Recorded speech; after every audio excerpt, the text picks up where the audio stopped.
Да, во терминот на да си кажеме, денеска колегата Горан Петрески разговара со двајца британски авторитети од политичкиот живот во Лондон на следнава тема како до реформи во јавната администрација или, ако сакате, како најбрзо и најлесно јавната администрација да направиме ефикасна и неполитичка. Во продолжение во да си кажеме го пренесуваме британскиот рецепт.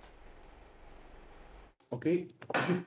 Could you please tell me is there any secret for effective and professional public administration? How to improve the situation in Macedonia, having in mind that our public administration is very non-professional and non-effective?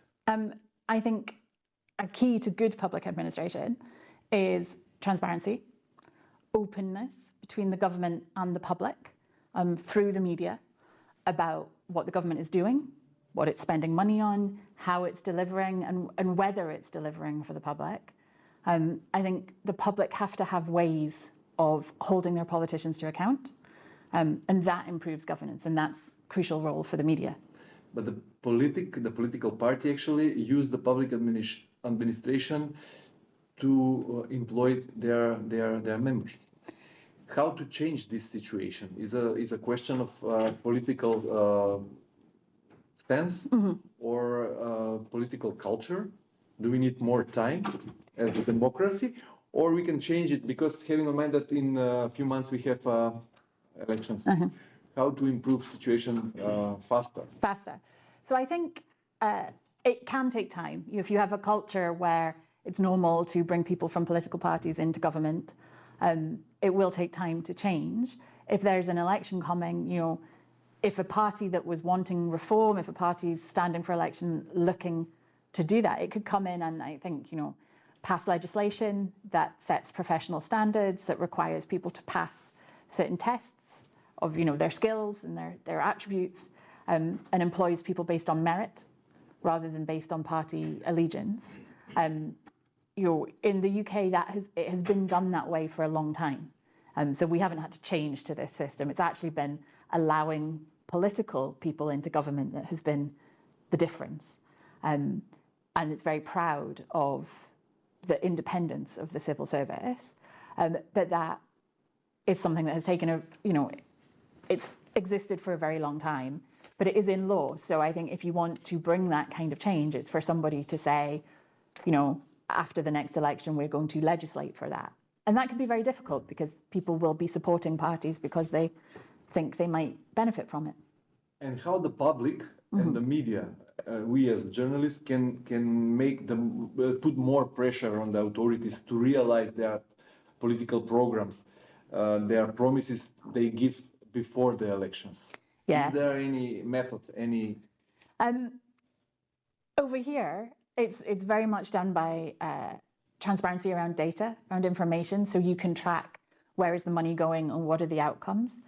People's personal stories, people's personal experiences. So if you are a citizen of Macedonia and the government has promised you, a better education system, but you don't think you've got that, using the media or using social media to get across your concerns is one way of doing it. If elections are a really good time to do it, to ask politicians what they're going to do for you and how you're going to be able to hold them to account in the future, I think is key. Is also, the parliament as a whole, rather than just the government, using its ability to question politicians and to question members of the government and to ask for data, to ask for information. So, whichever party is in opposition, kind of working with the media to get that information out of the government.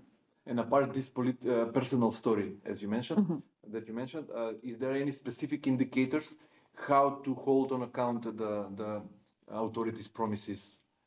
I think you can always tell whether governments are doing what they say they're doing by following the money. That's the key. If you can track the money, and if you find people, government can tell you that it's delivering a brilliant service, say in the health service, but if you have a lot of people who don't feel that they are getting a good service, that tells you something's going wrong.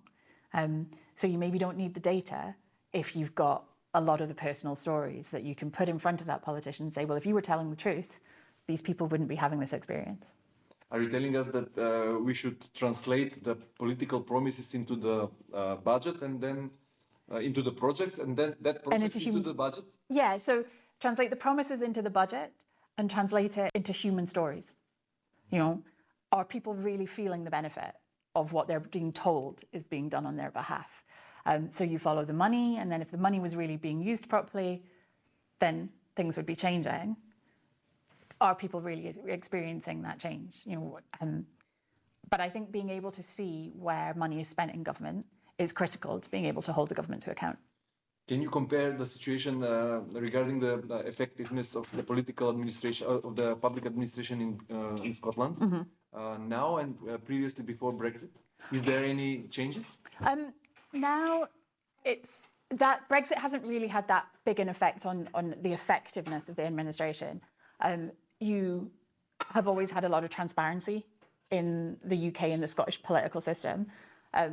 Now, there's a lot of issues that were previously managed at a European level, where the UK government has now set up policies. In Scotland, that's actually made it harder to find out what's going on because we had a direct link into the European Union, and sometimes the UK government doesn't want to tell us what it's doing. So that has made it a little bit harder. What Brexit has done is it has meant that we have lost trading ability, we've lost economic connections with the EU. The EU had been really good for Scotland, so it's a real shame. Are you familiar with the situation, political situation in Macedonia? And what do you think about Macedonia's aspiration to become a part of the European Union, having in mind the British experience that we want to join and you go out? I want it to stay. I think it's a good aspiration for Macedonia. I think the EU has been a good thing. It has brought economic growth to a lot of countries. It has brought higher democratic standards to a lot of countries. It's brought transparency to a lot of countries because it holds countries to a standard that everybody has to meet. I wish the UK had stayed, but it wasn't to be. But I don't think the UK experience should put you off. Thank you very much for this interview. My pleasure. Mr. Thomas, Macedonia has a big problem with the public administration. It is huge, politicized, and not enough effective. What is the best way to start the reform and make the things better, having in mind that we are a young democracy, 3 decades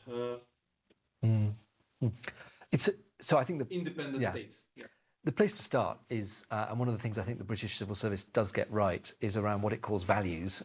So work out the sort of civil service, the sort of public service that you want to have in North Macedonia. In the UK, the values are impartiality, objectivity, honesty and integrity. And I would say that served the British civil service pretty well. And from that base, you can then build out on all the skills that you need. I think it's important to think about civil servants, public servants who can advise ministers honestly and with professionalism. But it's also important to think about people who have digital skills, project management skills, and all those other attributes that you need to run a successful government. Speaking about the UK civil service, what are the advantages and the weakness comparing with the civil service, for example, with from the EU countries? So I think one of the advantages of the British civil service is its impartiality, and it's able to serve governments of different, different political complexions, sort of equally loyally. I think one of the disadvantages, and we've seen this quite a lot recently, is that there's a very high staff turnover. People move around jobs a lot, and that undermines the expertise and the specialism of civil servants who are working in some of those central government departments. So we in the UK need to make some reforms to slow down the movement of civil servants, and some of that is about paying them in the right way, and some of that is about rewarding their professional skills. And what are the most important metrics or indicators which should we use to track civil service effectiveness? Oh, it's difficult. It's a big question. But I think ultimately you need to look at the outcomes that the government achieves. But before you get to that, I think you need to look at the skills that civil servants have, where they are located, and how long they stay in the same jobs, whether they're saving money or delivering the government's objectives in that way. But I don't think there's a kind of simple metric of productivity or effectiveness that any civil service can look look to. It's a sort of constant approach of appraisal and reappraisal about how well the government machine is doing. How should media influence governance and transparency, in your opinion? I think by holding politicians and civil servants to account. I think one of the things in the British system historically is that civil servants haven't had a very public-facing role. Sometimes they'll appear in front of parliamentary committees, but in the end they tend to be behind the scenes. And most of the time that's right, and it should be ministers who are facing up to the media and being held to account. But I do think that it's right for the media to ask questions, and for civil servants actually to be a bit more confident in justifying the decisions and the advice that they give to governments. If you're familiar with Macedonian case, you probably know that we have also a big problem with the corruption. What lessons do you think can be learned from the international experience, including those from the UK civil service, in addressing such issues? So I think a lot of it comes down to sort of the culture and the history of the civil service. Back in the kind of 19th century, centuries ago, the UK civil service did have a problem with corruption and with the wrong people being put in the wrong jobs, and that was a slow and steady process of cultural change. More recently, I think it's important that public servants, they don't have to be paid kind of huge salaries, but they need to be paid sufficiently to incentivise them to work to the public good, and they need to be held accountable by the media and by Parliament and by others to make sure they're being scrutinised for the decisions they make, particularly around how money is allocated. And based on your expertise in governance and transparency, are there any specific policy recommendations or intervention that you would suggest for North Macedonia? So I won't sort of lecture the North Macedonians on how to do it, but I would say a real focus on the values that you want the civil service to have. One of the strengths of the British system is this integrity, impartiality, and honesty. And so I think setting an expectation for public servants that they abide by those values is the starting point, and then you can build the people with the skills, whether that's on kind of procurement skills or digital and data skills, or project delivery skills that the state needs in order to function. Thank you very much, Mr. Thomas. Thank you.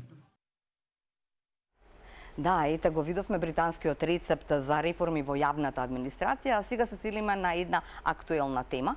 Нашиот Питар Догов направи една репортажа за тоа како изгледа животот на пилотите кои што се вратија од пензија повторно во служба на државата во гасење на пожарите. Приказната ја гледаме во продолжение.